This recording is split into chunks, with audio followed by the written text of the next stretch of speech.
ang nangyari po dito sa amin, mula nung July o August, nag-umpisa na po yung demolition sa amin. Wala man lang paintulot na kami tatanggalin. Nagulat na yung mga tao na wala ng bubong, inuna yung mga bubong namin. Ngayon, siyempre, ako bilang leader, naglalaban ko yung mga tao kasi awang-awa lang sa mga tao, walang matulugan. Ngayon, yung aming mayor, wala din daw nila alam yun na tinanggal kami. Kaya hanggang ngayon nilalaban ko, hindi ko tinanggap yung 12 mil hanggang ngayon po, kinakaso pa namin. Kaya sabi ko nga kay mayor, bilang mayor, bilang ama ka ng mga ng mamamayan, dapat alam mo itong demolisyon na to. Wala daw siyang alam. Eh, sino po ang sisisihin namin? Di ba kayo, bilang ama ng, ng Naputenyo, Naputenyo rin kami, may karapatan kami na palibirop dito, sabi ko. Kaya hanggang ngayon, wala pa ho nangyayari sa amin. Hinaharas pa po kami araw-araw. Hanggang ngayon, pagkalis ko nga, nagpag-away pa nga po sa mga puso.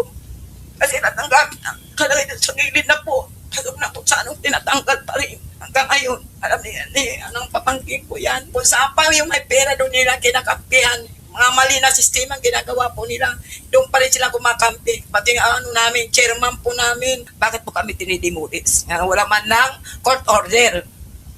Ang court order po na nagyayari sa amin, 286 kami, bakit 204 kami na 205 pala, 204, 254 ang dumating sa amin na di naman amin yung bahay ang port demolition, hindi po sa amin nung nanggagaling. Nabutas po yung tumawid po sa amin dito. Sa dulo pa ng nasa Jose, tapos tumawid sa amin. Hindi naman kami dapat madidemolis, ibang lugar dapat. Doon kami tinumbog nung sheriff na yon. 400 families na demolish nyo. Ayon po sa batas, sana po kung nag-demolish kayo, dapat meron din po kayong relocation. At pag nag-relocation kayo, dapat binibigyan din po ng karampatang halaga para sila ay makapagsimula. Yan po ang talagang tunay na batas. Bakit hindi po natin ginagawa yung tamang batas? Yan lagi sinasabi sa inyo. Hindi po kailangan po ng magaling na abogado dito. No? Ang kailangan po dito, ipatupad po kung ano ang nasa konstitusyon ng ating bansa.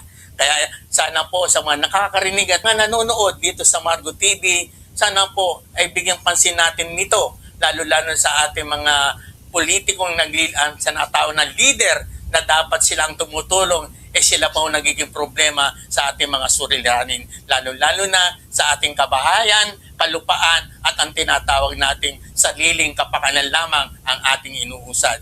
Sana kung kayo naman po ay nakikinig, narito po ang Citizen Crime Watch, Task Force Bantay Lupa. Ako po ay narito, hindi po ako marunong magtago. At kung kayo po ay naniniwala na tama po ang ating sinasabi, kayo po ay mag-comment dito sa ating estasyon. Lalo pang paitingin ang ating panonood dito sa ating programa.